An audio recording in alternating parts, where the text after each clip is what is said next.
नमस्कार, मैं हूँ सारिका पंकज। आप सबके लिए साहित्य तक पर हर रविवार को कालजयी कहानियां लेकर आती हूँ। और आज की कहानी है गुलशेर खां शानी की लिखी हुई चहल्लुम। आइए सुनते हैं। अचानक फिर मर्दाने में इतने जोर का कहकहा उठा कि मरियम चौंक कर सीधी बैठ गई। अब की बार सहना मुश्किल हो गया था। वो चाहती थी कि बस एक बार उन खुदा के बंदों को देख ले जो गमी का खाना खाने आए थे और मौका महल जिन्हें बिल्कुल ध्यान नहीं था। पर वो भी संभव नहीं हुआ।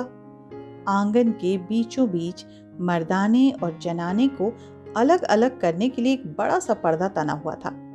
उस पार देखना बिल्कुल ही कठिन था। कोई आधे घंटे से लोग रह रह कर हंस रहे थे, पर इस बार शायद किसी बात पर हंसी का दौर ऐसा चला कि कुछ लोग हंसते हंसते खांसने तक लग गए। तौबा! पान की पीक के कोने में फेंक कर हजियाइन दादी जनाने में बड़बड़ाई, ये मुँह हंस किस बात पे रहे हैं? मास्टर साहब के संगी साथी हैं जी, सर्किल साहब की बीवी ने जैसे उधर का पक्ष लेते हुए समझाया। हम उम्र आपस में मिल बैठते हैं, हंसी दिल लगी तो चलती ही रहती है। हैं? ऐसी भी क्या हंसी मुई? हजियाइन दादी ने आंखें तरेर कर करारा जवाब दिया। कुछ तो मौके का ख्याल करना चाहिए। भाई चहल्लुम की दावत है, कोई वलीमा का खाना तो नहीं।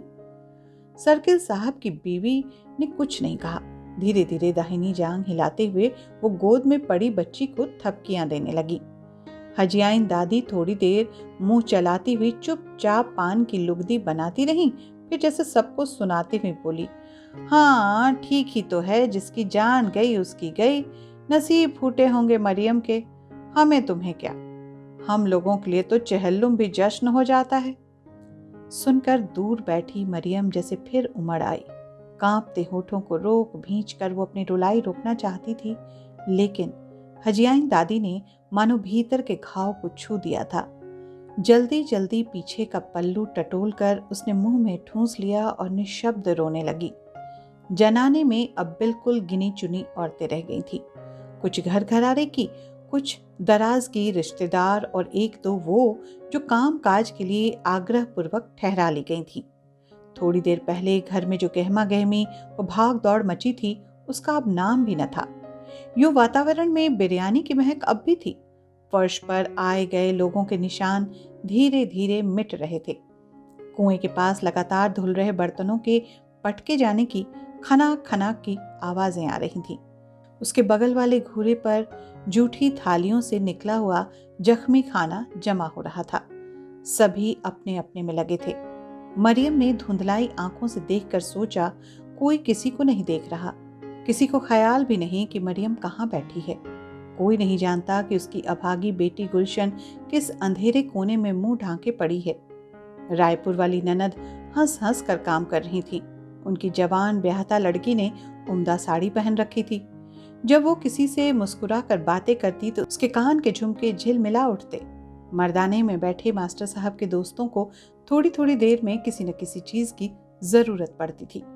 जल्दी करने के लिए जब मास्टर साहब खुद पर्दे के इस पार आ जाते तो उन्हें देखकर विश्वास ही नहीं होता। चेहरे से यह बिल्कुल नहीं लगता था कि अभी कुछ दिन पहले उनके साले का इंतकाल हुआ है। अड़ोसी पड़ोसी रिश्तेदार हमदर्द और अपने पराये से लेकर बर्तन साफ करने वाली बड़ी बी तक सब जैसे उस घटना को भूल गए हैं।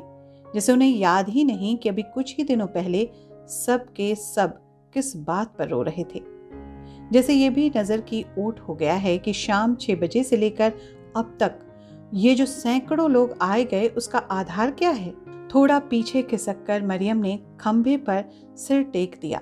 अब उसके चेहरे पर अंधेरा पड़ चुका था। वो सबको देख रही थी, लेकिन उसी पर किसी की निगाह न थी। उसने सुबकियों में सना हुआ एक लंबा निश्वास लिया और धीरे धीरे आंसू ढालने लगी। क्या सचमुच ये सारी चहल पहल चहल्लुम की ही है? वो भी उसके मियाँ की?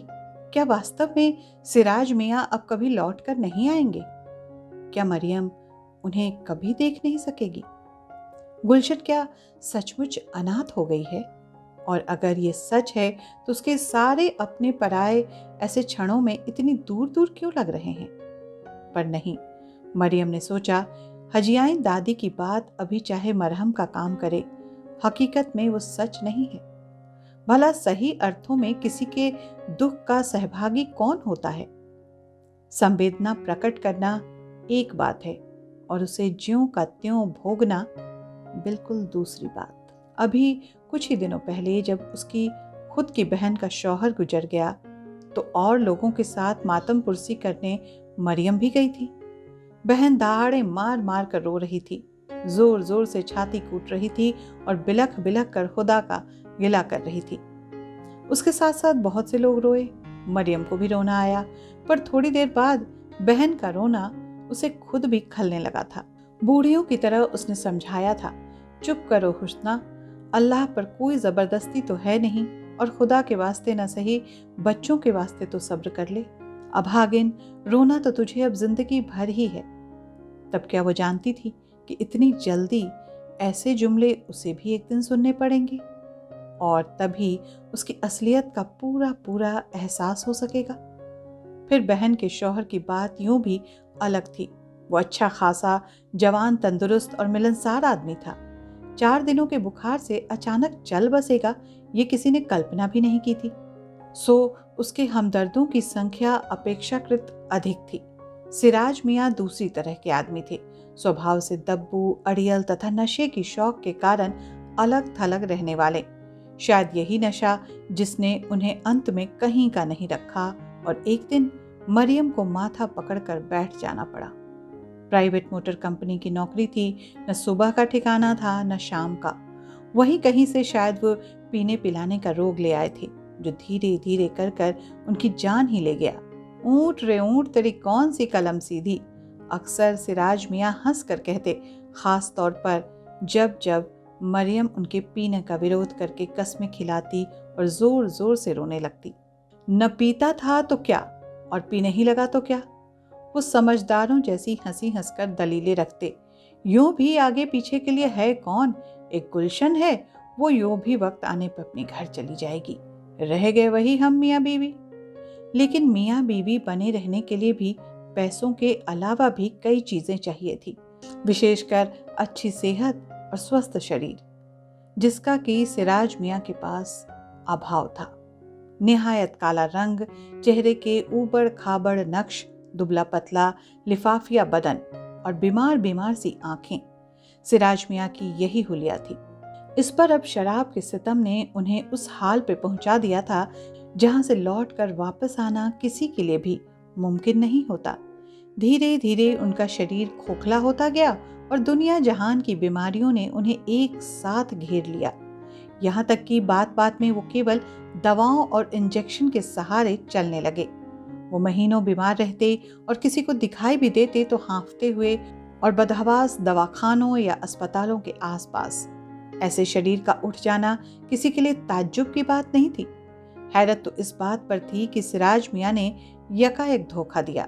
जब लंबी लंबी बीमारियां आईं, माँ बेटी दोनों आस तोड़ बैठी और रिश्तेदार भी उबने लगे थे और मरियम की मरी हुई आशाओं में कोपलें फूट आई थी। ऊपर से देखने पे कुछ भी नहीं था, तबीयत में भी न तो कोई गड़बड़ी थी और न ही खराबी। एक दिन शाम को लौटे तो परेशान रहे। मालूम हुआ कि उनका तबादला जगदलपुर से बाहर कर दिया गया था। वो जाना नहीं चाहते थे। दूसरी सुबह अचानक रायपुर निकल गए। पैसे मांगते वक्त केवल इतना कहा, मम्मू, अपनी बदली का ऑर्डर रद्द करवाने के लिए रायपुर जा रहा हूँ। लंबे 27 बरसों की ब्याही जिंदगी का अंतिम जुमला बस यही था। फिर मरियम ने अपनी आंखों से कुछ नहीं देखा सिवाय इसके कि एक रात रायपुर से चलने वाली बस जाकर उनके घर के सामने खड़ी हो गई। 3-4 लोगों ने सिराज मियाँ का शव उतार दिया और अलग हट गए। हाय हाय, ऐसा न करो आपा, देख के पास रायपुर वाली ननद किसी से मिन्नत भरे स्वर में कह रही थी। तुमने मेरी बात न रखी तो बेहद अफसोस होगा मुझे। आंसू देखकर मरियम उधर देखने लगी। हालांकि दावत पर आई अधिकतर औरतें कभी की जा चुकी थीं, लेकिन उनमें से कुछ जानबूझकर ठहरा ली गई थीं। ठहर कर अंत में खाने का मतलब साफ है। ऐसे नसीब वाले एक तो आम लोगों के साथ मिलकर खाने की जहमत से बचते हैं, दूसरे आखिर का खाना और किस्म का होता है। ऐसे लोगों के लिए फर्श अलग, दस्तरख्वान अलग, खाना भी वो जो खास तौर से अलगा कर रख लिया जाता है और कई तरह के उम्दा सालनों के साथ मेहमान को दिया जाता है। उस औरत की ऊंची कीमत की उम्दा साड़ी, बदन के जेवर और अलैक सलैक की बेपरवाही से मरियम को विश्वास हो गया कि वो ऐसी ही मेहमान होगी। ननद के इसरार का जवाब देते हुए उसने मुस्कुराकर कहा, मैंने भाईजान के लिए रख दिया है, जानती हूँ आखिर वो नहीं ही आएंगे। अर्ज सिर्फ इतनी है कि इनकार न करो, और तुम्हें ढोना भी नहीं पड़ेगा, मैं साथ में बड़ी बी को भेज रही हूँ। मरियम की आंखों की कोर में 2 बूंदें अटकी थरथरा रही थी। पलक झपकाकर उन्हें धीरे से ढालती हुई वो दीवार से टिक गई। सिराज मियाँ की बहन क्या यही है? उसने लौटते हुए मेहमान, खाने की बर्तन उठाए बड़ी बी और ननद की ओर देखकर सोचा, भाई की लाश के सामने उस दिन जो बेतहाशा सिर धून रही थी, वो औरत इसमें कहाँ छिपी बैठी है? क्या यहाँ से वहां तक केवल दस्तूर ही दस्तूर है? वो दिन आज भी ज्यों का त्यों नजरों के सामने आकर खड़ा हो जाता है। 2-3 माह से ननद जगदलपुर आकर ठहरी हुई थी। सिराज मियाँ की लंबी बीमारियों का जमाना था और जमीन जायदाद को लेकर भाई बहन में मलाल भी आ गया था। उस दिन सिराज मियाँ अस्पताल से लौटे तो जाने क्या मन में आया कि सीधे बहन के पास जा बैठे। ये उनकी आदत न थी, पर बड़ी देर तक वो हंस हंस कर इधर उधर की या बीमारी तथा अपनी की बातें करते हुए और उसी सिलसिले में बोले, और आज डॉक्टर ने क्या कहा जानती हो? कहने लगा, सिराज मियाँ तुम्हारी जिंदगी वाकई बड़ी लंबी है, वरना ऐसी ऐसी बीमारियों में फंसकर भी तुम निकल आते हो, ये मुमकिन न था। खुदा मालूम जाने या अनजाने ननद के मुंह से अचानक निकल गया, तुम्हें जाने अनजाने क्या होने को है, मरने वाले ऐसे नहीं होते। बस बात इतनी थी, लेकिन मरियम के सामने आकर सिराज मियाँ बच्चों की तरह रो पड़े थे। कहा, देखती हो मैं घर वालों के लिए ही भारी हो गया हूँ, और तो और बहन भी चाहती है कि मैं मर जाऊं।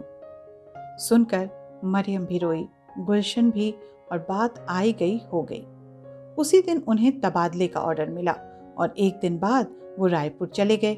वहां हफ्ते भर रहकर क्या किया खुदा जाने।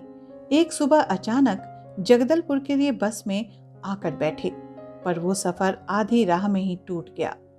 कांकेर पहुंचने पर कंडक्टर ने चाय के लिए उन्हें जगाया तो उनका सिर एक ओर लटक गया। वो मर चुके थे। सिराज मियाँ के निर्जीव शरीर के सामने उस दिन यही कह कर ननद रोती थी कि भैया ने माफी मांगने का भी वक्त नहीं दिया। हाय अल्लाह, इस सदमे को किस तरह ढों।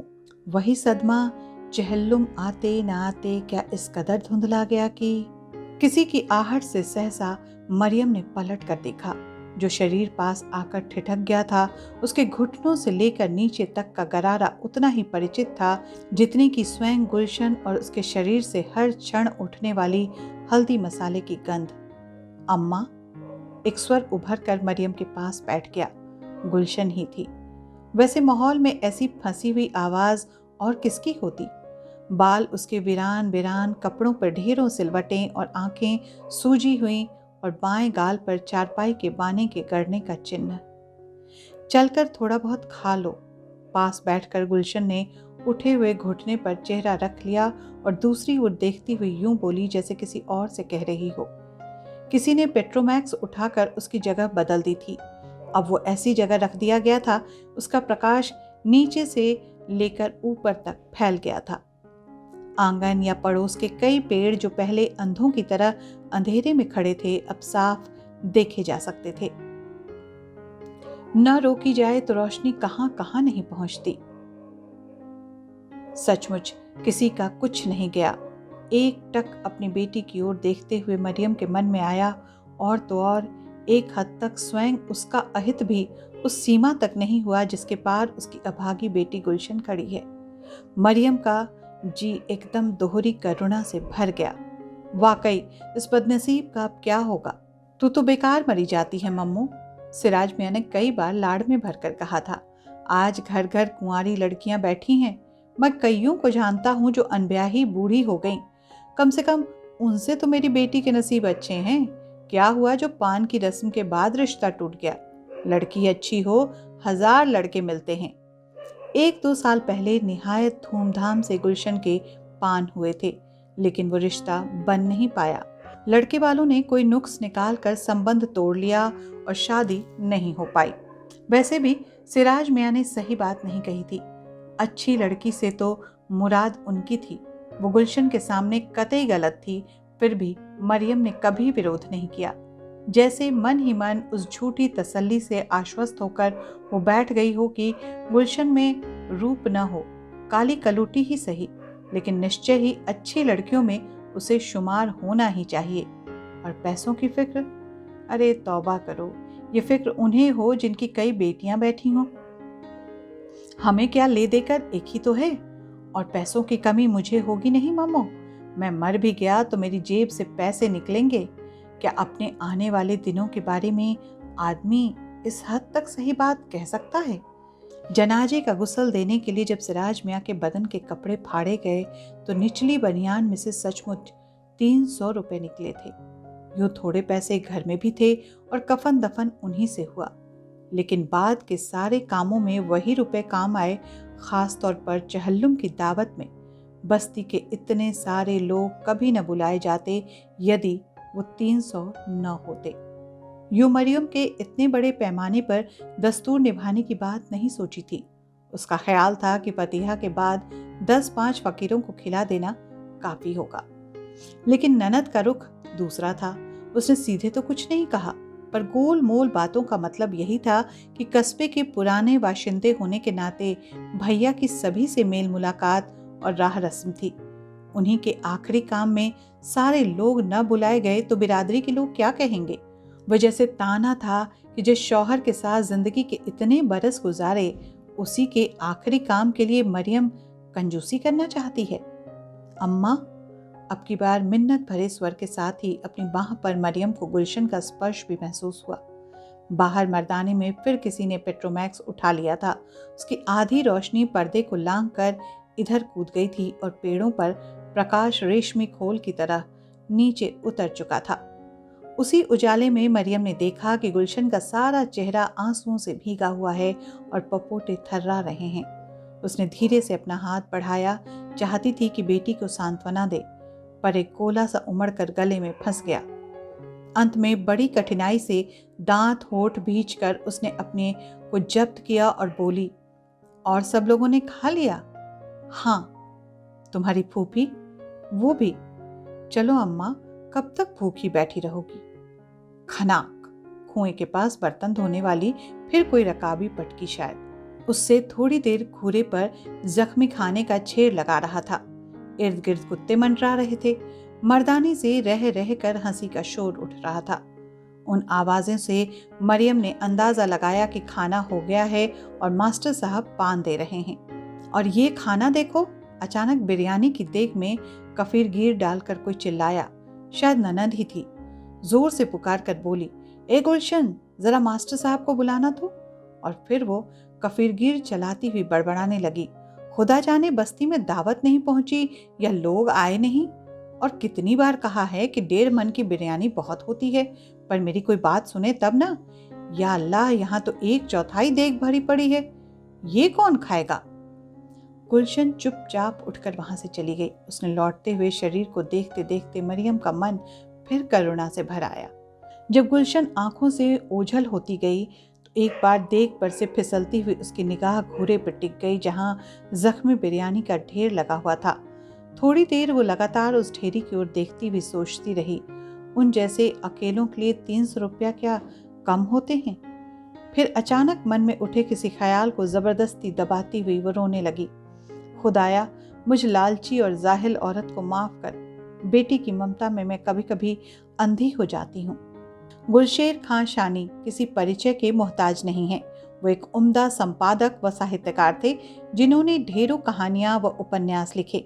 मैं सारिका पंकज आज उनकी बेहद लोकप्रिय कहानी चहल्लुम के साथ आपके समक्ष आई थी। साहित्य तक विश्व साहित्य की कालजयी कहानियों के साथ आपसे लगातार मुखातिब है। कहानियों के इस सेक्शन में आप किस तरह की कहानियां सुनना चाहते हैं, हमें ज़रूर बताएं।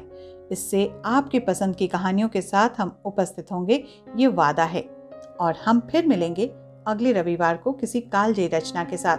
तब तक के लिए दीजिए अनुमति। नमस्कार।